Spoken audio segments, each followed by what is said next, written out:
وہاں جسم بہت قیمتی ہوتے ہیں۔ جس معاشرے میں انسانوں کی کوئی قیمت نہیں ہوتی وہاں عزت کی بولی سب سے اونچی لگتی ہے۔ جس معاشرے میں انسانوں کی کوئی قیمت نہیں ہوتی وہاں بنتے ہوا سرے بازار طبلے کی تھاپ پر ناچتی ہے، اور جس معاشرے میں انسانوں کی کوئی قیمت نہیں ہوتی وہاں بھوک تہذیب کے آداب بھلا دیتی ہے۔ یہاں ہوس کے پجاری سیاہ راتوں میں سفید جسموں کا جیون سیاہ کرتے ہیں، یہاں پہ ناچتے پیروں کی تھاپ بکتی ہے، یہاں پہ جاگتی آنکھوں کے خواب بکتے ہیں، یہاں پہ پھول سے ہونٹوں کی پیاس بکتی ہے، یہاں پہ جسم ہے بکتے شباب بکتے۔ عالی وقار بھوک 2 وقت کی روٹی کے عوض بنتے ہوا کو ابن آدم کی ہوس کا نشانہ بننے پر مجبور کر دیتی ہے، لیکن کہیں کوئی قیامت نہیں اترتی۔ 14 سالہ بیرا اپنی عصمت لٹانے کے بعد جان سے بھی ہاتھ دھو بیٹھتی ہے، لیکن کہیں کوئی قیامت نہیں اترتی۔ تھر کی جلتی ریت پر ننگے پاؤں چلنے والی قوم کا صدر اسلام آباد کی سڑکوں پر مرسیڈیز میں سفر کرتا ہے، لیکن کہیں کوئی قیامت نہیں اترتی۔ بلوچستان کی خشک سالی پر ایئر کنڈیشن کمروں میں منرل واٹر پی پی کر غور کیا جاتا ہے، لیکن کہیں کوئی قیامت نہیں اترتی۔ یہ شاہراہیں اسی واسطے بنی تھیں کیا کہ ان پر دیس کی جنتا سسک کر مرے؟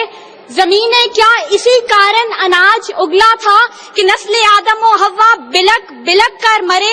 ملے اسی لیے ریشم کے ڈھیر بنتی ہیں کہ دخترانے وطن تار تار کو ترسیں، چمن کو اسی لیے مالی نے خون سے سینچا تھا کہ اس کی اپنی نگاہیں بہار کو ترسیں۔ عالی وقار یہ ہے اسلامی جمہوریہ پاکستان، جہاں ہر کوئی اپنی دھن میں مگن ہے، سر کھجانے کی فرصت نہیں، دائیں بائیں کی فکر نہیں، ہر شخص بھوکا ہے۔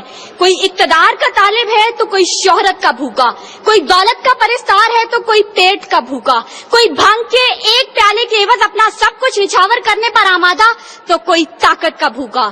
کہت و رجال بڑھتا چلا جا رہا ہے، تہذیب و تمدن کے پیمانے ٹوٹ پھوٹ کا شکار ہو کر وقت کی ناقدری کا گلہ کر رہے ہیں، ہم زوال کی آخری حدوں کے بھی آخر پر پہنچ چکے ہیں، انصاف مہیا کرنے والے ادارے سسک کر دم توڑ رہے ہیں، ہر طرف سے ایک ہی پکار سنائی دیتی ہے، بھوک تہذیب کے آداب بھلا دیتی ہے۔ عالی وقار سنیے، اگر آپ سن سکتے ہیں کہ جب بوڑھے پروفیسر کو 6 ماہ تک پینشن نہ ملی تو وہ اپنی کن پٹی پر پستول رکھ کر بولا تھا میرا پاکستان ہے یہ تیرا پاکستان ہے۔ سنیے، اگر آپ سن سکتے ہیں جب تسنیم سولنگی بھوکے کتوں کا نوالہ تر بنی تو بولی پڑے ہیں گنگ کٹہرے عدالتیں چپ ہیں۔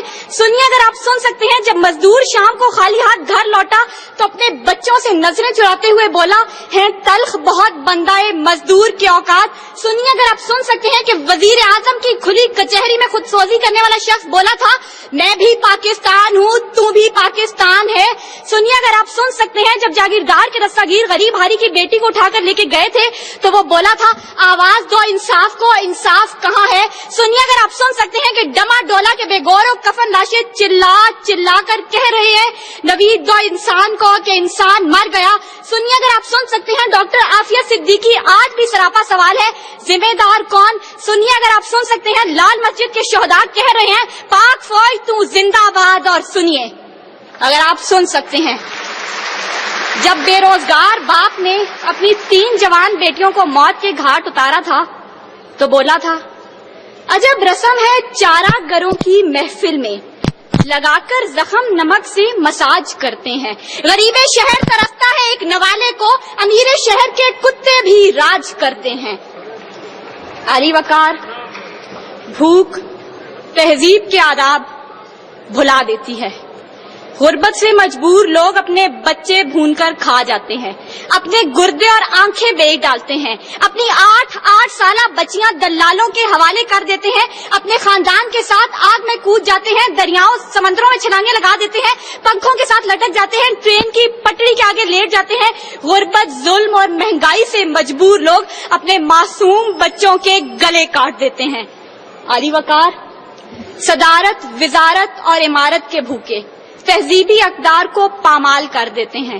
کبھی تو چند کھوٹے سکوں کے بعد قوم کی بیٹیوں کو بیچ ڈالتے ہیں، تو کبھی مساجد کا تقدس پامال کرتے ہوئے انہیں لہو رنگ کرتے ہیں، اور کبھی اپنی ہی عوام سے کہتے ہیں میں تمہیں وہاں سے نشانہ بناؤں گا کہ تمہیں پتہ بھی نہیں چلے گا. جب لوگ یہ کہتے ہیں خدا دیکھ رہا ہے، میں سوچنے لگتا ہوں کیا دیکھ رہا ہے.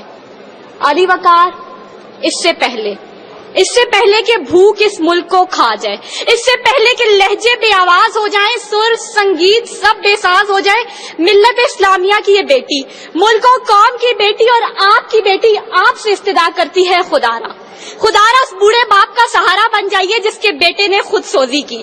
خدارا اس عورت کے آنسو پوئنٹ ڈالیے جس کی بیٹی جاگیردار کی ہوس کا نشانہ بنی. اور خدارا ان معصوم بچوں کے سر پر دستے شفقت رکھیے جن کا باپ پولیس مقابلے میں مارا گیا. ان اشعار کے ساتھ ہی موضوع زیر بحث سمیٹتی ہوں. ستم ظریفی وقت نے کلیوں کی نزاکت کو، دلوں کی محبت کو اس طرح سے مسئلہ ہے، اس طرح سے کچلا ہے کہ زندگی اذیت ہے اور سانس کی بھی قیمت ہے. کس کا ہاتھ ہے جو خون سے رنگا نہیں، کس کا گریباں ہے جو گرفت سے بچا نہیں. صدائے موت آتی ہے شہر بھر کی گلیوں سے، خون کی بو آتی ہے پھولوں اور کلیوں سے. شکریہ.